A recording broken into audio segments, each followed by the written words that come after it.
পুবালি পুবিশ passion চ্যানেলে আপনাদের সকলকে ওয়েলকাম জানাই। এইবার আমার দার্জিলিং ট্রিপের থার্ড পার্ট। তো দার্জিলিং ট্রিপটা একটা ভিডিওর মধ্যে সময় আমি পুরোতে পারছি না, তাই থার্ড এবং ফোর্থ দুটোকে কন্টিনিউ করবো আর কি পরপর। এনিওয়েজ, আপনারা আমার এই দার্জিলিং ট্রিপটা দেখতে থাকুন। আর যদি আমার ভিডিও আপনাদের ভালো লেগে থাকে তাহলে নিশ্চয়ই লাইক, কমেন্টস আর সাবস্ক্রাইব অবশ্যই করবেন। আমার ক্ষুদ্র প্রচেষ্টা নিশ্চয়ই আপনাদের খুব ভালো লাগবে। আজ আমাদের দার্জিলিংয়ের তৃতীয় দিন। আজ আমরা দার্জিলিংয়ের যে সমস্ত দর্শনীয় স্থানগুলো আছে সেই সব ঘুরে দেখব। সর্বপ্রথম ভোরবেলাতেই কাঞ্চনজঙ্ঘা দর্শন করার জন্য প্রথমে ভেবেছিলাম টাইগার হিল যাব, কিন্তু ওয়েদার এতই ক্লাউডি যে এটাকে ক্যান্সেল করতে হলো। আর মহাকাল মন্দির দর্শন করতে আমি একা একাই বেরিয়ে পড়লাম। ঋষি আর সুভাষিস কেভেন্টার্সে গেল ব্রেকফাস্ট করতে। দার্জিলিংয়ের এই জায়গাটি ম্যাল। এখান থেকে 100 গজ দূরে একটি সরু উঁচু রাস্তা দিয়ে এই মন্দিরে যেতে হয়। এটা একটা হিন্দু শিবের মন্দির। মন্দিরটি 1782 সালে লামা দার্জে রেঞ্জিং দ্বারা নির্মিত। অবজারভেটরি পাহাড়ের ওপর আছে এই মন্দিরটি হিন্দু ও বৌদ্ধ ধর্মের সংমিশ্রণে, যেখানে উভয় ধর্মই একত্রিতভাবে অবস্থান করে। লেপচা ও ভুটিয়া উভয় সম্প্রদায় একত্রিত হয়ে এখানে পুজো করেন।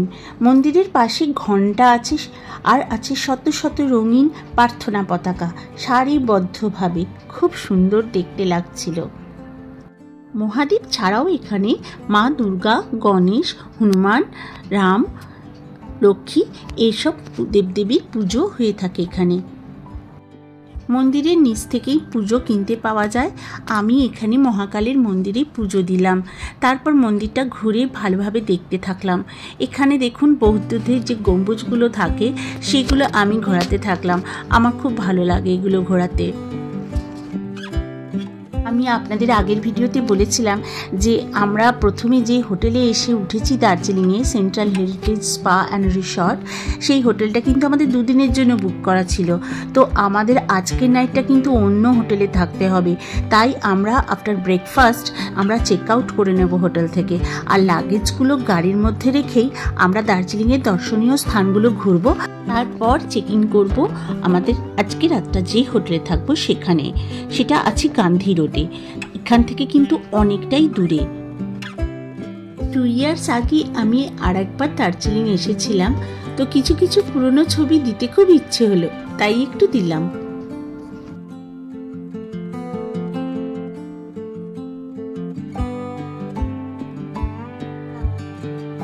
সারাদিন অনেক ঘোরাঘুরির পর বিকেলবেলাটা এই ম্যালে এসে বসে থাকতে কিন্তু ভীষণ মজা লাগে।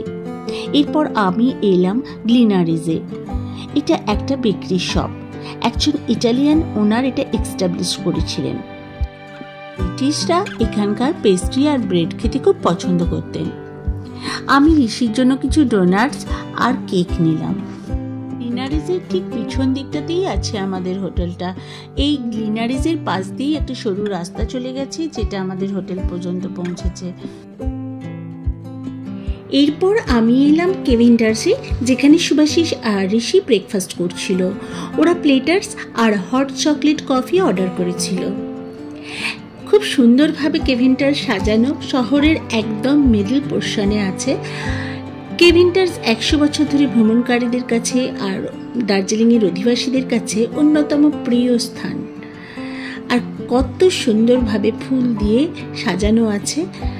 1925 সালে এডওয়ার্ড কেভেন্টার্স দ্বারা প্রতিষ্ঠিত। পর্ক প্রোডাক্টসই এখানকার ফেমাস, স্পেশালি সসেজেস আর সালামি আর হট চকলেট কফি। রাস্তাতেই দেখলাম একজন মানুষ নেপালি ভাষায় গান গেয়ে ভিক্ষা করছেন।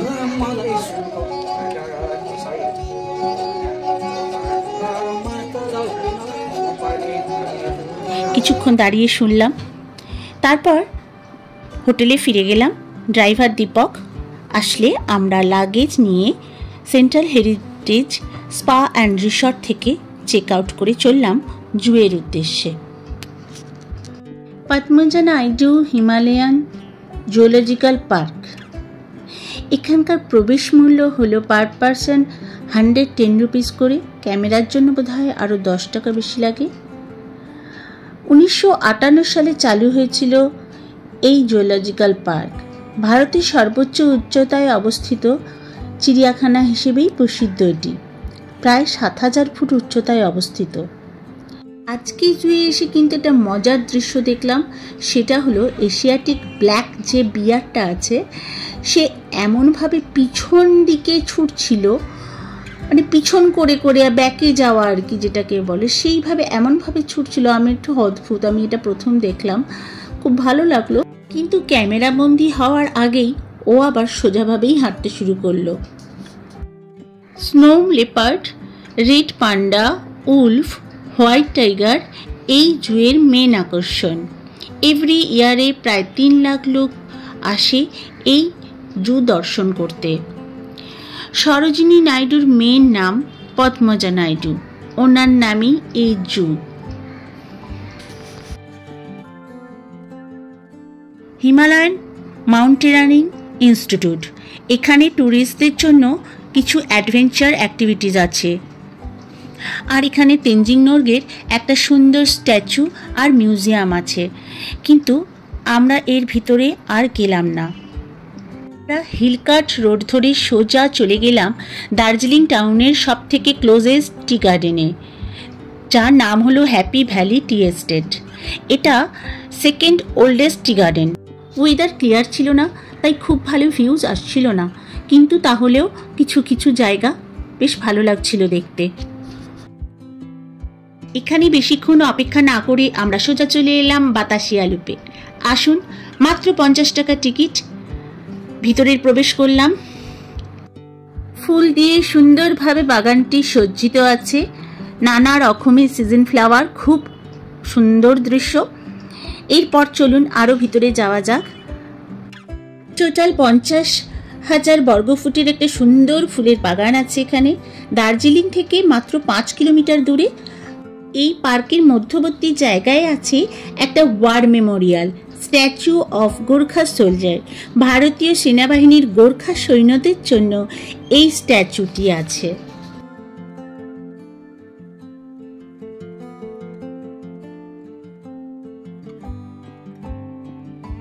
চা বাগান ও পাহাড়ের মনোরম দৃশ্য এখান থেকে খুব সুন্দরভাবে দেখা যায়। আর দেখা যায় কাঞ্চনজঙ্ঘা।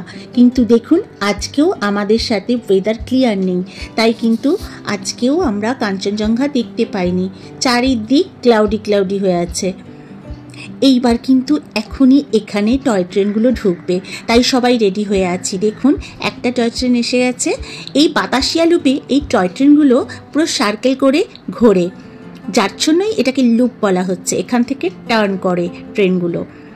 আমি আগের বার যখন দার্জিলিং এসেছিলাম তখন আমি টয় ট্রেনে চড়েছিলাম, তারই একটা ভিডিও আমি এখানে অ্যাড করলাম। কিন্তু এইবারে এসে কিন্তু আমি টয় ট্রেনে চড়িনি, কারণ দার্জিলিং স্টেশন থেকে ঘুম স্টেশন পর্যন্ত যাওয়া আসায় এই ট্রেনের ভাড়া কিন্তু অনেক বেশি, সেই জন্য আর এইবারে আর চললাম না। আগের বারে বৃষ্টি হচ্ছিল আর এত সুন্দর এর ভিউজ আসছিল, খুবই ভালো লাগছিল।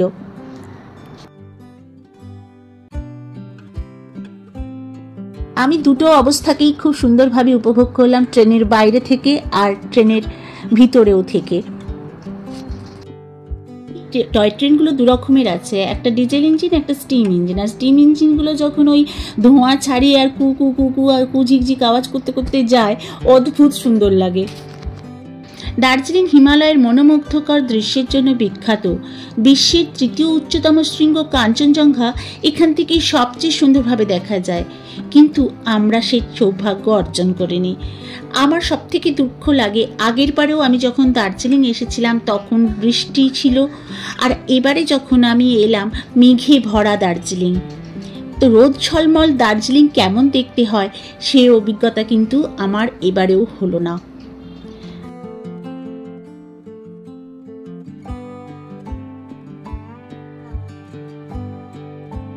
এখন আমরা যাচ্ছি ঘুম মনেস্ট্রিতে। ঘুম মনেস্ট্রি, যা ইয়াগো চোলিং মঠ নামে পরিচিত, দার্জিলিংয়ের একটা বিখ্যাত মঠ। সমুদ্রপৃষ্ঠ থেকে প্রায় 8000 ফুট উচ্চতায় অবস্থিত। এটি তিব্বতী বৌদ্ধ ধর্মের গেলুক শাখার অনুসারী। দার্জিলিংয়ের ঘুম শহরে এই ঘুম মনেস্ট্রি অবস্থিত। 1875 সালে প্রতিষ্ঠিত দার্জিলিংয়ের প্রাচীনতম তিব্বতী মঠ। মঠের মূল মন্দিরে 15 ফুট লম্বা মৈত্রেয় বুদ্ধের মূর্তি আছে। এই মঠ দার্জিলিংয়ের ইতিহাস ও সংস্কৃতির একটি গুরুত্বপূর্ণ অংশ। বুদ্ধের এই মৈত্রেয় মূর্তিটি কি অপূর্ব মায়ারূপী, চোখ মুখ দেখে ভীষণ শান্তি আসে মনে। এইবার আমরা চললাম ডালি মনেস্ট্রি থেকে। তিব্বতী বৌদ্ধ ধর্মের একটি মঠ এটি। ঘুম আর দার্জিলিংয়ের মধ্যবিত্ত পথে সমুদ্রপৃষ্ঠ থেকে প্রায় 7000 ফুট উচ্চতায় এই মঠটা। চলুন ভিতরে ঢুকে দেখা যাক। এখানে কিন্তু ভিক্ষুকদের সংখ্যা সবচেয়ে বেশি। এটার উচ্চতা কিন্তু বেশ অনেকটাই, তার মানে আমাকে অনেকটাই উপরে উঠতে হবে।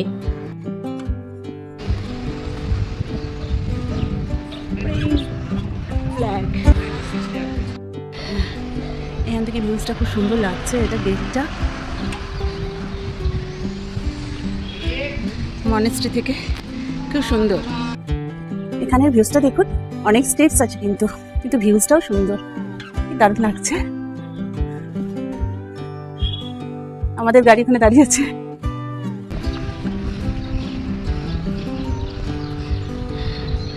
কি সুন্দর মনেস্ট্রিটা। ভিতরে ঢুকে অনেকটা হাইটে উঠে তারপরে এই মনেস্ট্রিটা, আমার ভিউজটা দেখুন। এই মনেস্ট্রির ভিতরটাও বেশ সুন্দর, আর বুদ্ধের অনেকগুলো মূর্তি আছে। তার মধ্যে মাঝখানের মূর্তিটি হলো সবচেয়ে বড়, খুব সুন্দর।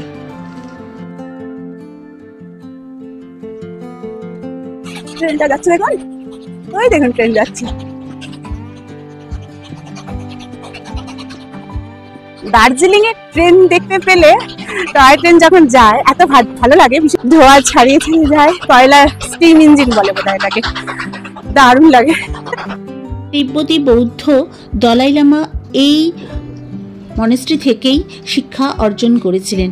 এখানকার লাইব্রেরিটাও বিশাল বড়, প্রচুর বইয়ের সংগ্রহ আছে এখানে। আর এখানকার মেন আকর্ষণ হচ্ছে 6 ফুট উঁচু সোনালী প্রার্থনা চাকার হলঘর। এইবার আমাদের নেক্সট গন্তব্যস্থল জাপানিজ টেম্পল। এটি বিশ্বের সকল জাতি ও ধর্মের মানুষের মিলন ও বিশ্ব শান্তির বার্তা প্রচারের জন্য স্থাপিত হয়েছে। জাপানিজ পিস পাগোডা বা শান্তি স্তূপ।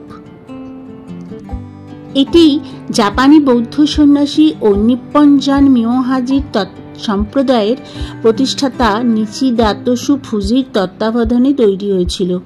1972 সালে স্থাপিত হয় আর উদ্বোধন হয়েছিল 1992 সালে। চারিদিকে অনেক বাগান করা আছে, অনেক সুন্দর সুন্দর ফুলের বাহার আছে, আর একদিকে সাইডে আছে পাইন বন, অপূর্ব সৌন্দর্য। এটি একটি বৌদ্ধ মন্দির যা শান্তি ও ভালোবাসার প্রতীক। জালা পাহাড়ের স্লোপের উপরে অবস্থিত হচ্ছে এই জাপানিজ পিস পাগোডাটি। বুদ্ধের 4 অবতারের অবস্থান এখানে দেখানো হয়েছে।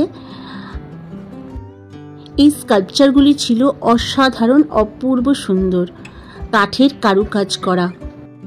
দার্জিলিংয়ের দর্শনীয় স্থানগুলো আজকের মতো আমাদের দেখা মোটামুটি কমপ্লিট হলো। সব আমরা দেখে উঠতে পারলাম না, যাই হোক ভিডিওটা অনেক বড় হয়ে যাচ্ছে, তাই আজ রাত্রে যে হোটেলে আমরা স্টে করব সেই সব কিছু আমি দেখাবো আমার নেক্সট ভিডিওতে। কেমন লাগলো বন্ধুরা আজকে আমার এই দার্জিলিং ট্রিপের 3rd পার্ট? এবার 4th ডেতে আমাদের ফেরার পালা। নেক্সট পার্টের জন্য আমরা অপেক্ষা করে থাকি। আপনারা ভালো লাগলে আমার পেজটিকে লাইক, কমেন্টস ও শেয়ার অবশ্যই করবেন। থ্যাংক ইউ বন্ধুরা।